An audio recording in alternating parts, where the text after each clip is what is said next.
façon on englobe le livre et tout, quel est le message que tu voulais envoyer avec ce livre-là?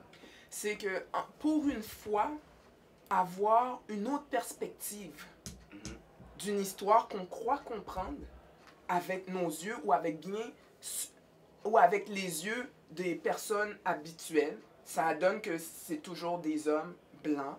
Là, c'est une femme noire qui raconte l'histoire autrement. Puis, c'est pas un règlement de compte, cette histoire-là. C'est juste des faits. Et ça, c'est important qu'il y ait de plus en plus d'histoires qui nous ressemblent, qui que l'on soit. Okay? Pas laisser d'autres dire nos histoires à nous. Et de les archiver. C'est ce que j'ai fait. Archiver nos histoires avec nos perspectives, nos points de vue, nos réflexions. C'est une bonne chose, c'est une bonne chose. Pour conclure cette belle entrevue. Merci beaucoup. Moi, j'ai apprécié ta présence. J'apprécie aussi le livre aussi également. Merci. Je veux savoir, est-ce qu'il va y avoir un tome 2, c'est sûr, oui, évidemment? Oui, il y a un tome 2. Ouais. Et la réponse est bonne. Parce qu'il faut comprendre, ce livre-là, il est pour qui? Sincèrement, je l'ai fait pour tout le monde. Je veux qu'il soit le plus accessible possible. Et c'est pour ça que je l'ai fait simple.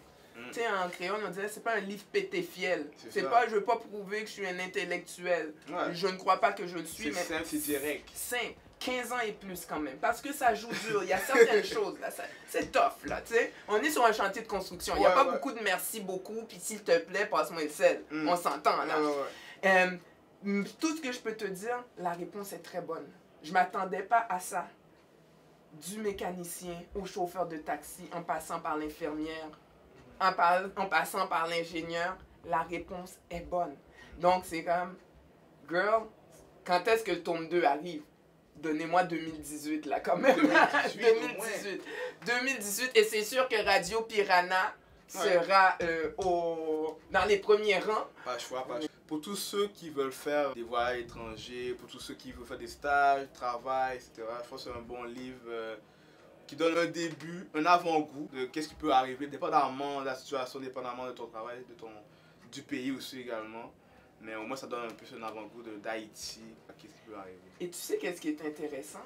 C'est que même après 50 ans, 60 ans de présence évidente, parce qu'il y en a eu avant, mais de présence évidente de la communauté haïtienne à Montréal, il y a encore des mondes parallèles. Et je crois que ce livre-là donne le ton pour dire « Ah, moi, j'ai toujours pensé ça. » Mais non. Et ça a pris du courage. Parce qu'il y a beaucoup d'intellectuels dans notre communauté. Mais ils restent dans leur élitisme au lieu de descendre. Et ça, ce livre-là permet de beaucoup mieux comprendre la communauté haïtienne, même à Montréal ou au Québec là, en général. Et aussi de relier les deux mondes. Tout à fait. Tout à fait, parce que on est Québécois. Oui ou non? Oui, on l'est. That's it. That's it. We're Québec. C'est tout. Exactement. Fait, je veux savoir en dernier lieu où que les gens peuvent trouver le livre, te contacter aussi et tout. C'est sûr, il y a la page Facebook de la compagnie qui a publié ce livre-là, Maïmel, M-A-Y-M-E-2-L-E, ça c'est un. Puis probablement via votre page Facebook, on va pouvoir mettre le lien et tout. Ensuite de ça, il y a 2 librairies principales où on peut retrouver le livre. Ça va être la librairie Racine. C'est surtout des livres axés sur des personnes racisées. Ça, c'est à Montréal-Nord, au 4869 Henri Bourassa Est. Et également la librairie Eugélion, librairie féministe, qui se trouve au 1426 Baudry, à côté du métro Baudry. Bien sûr, il y a Géninov. Ça, c'est une entreprise créée par des ingénieurs d'origine haïtienne surtout, qui se retrouve au 10 000 La Jeunesse. Donc, présentement, c'est les gros points de vente. Allez sur la page Facebook, vous allez voir d'autres endroits où on peut se le procurer. La ville de Montréal n'a pas niaisé. Elle en a pris 9. Donc, si vous voulez pas...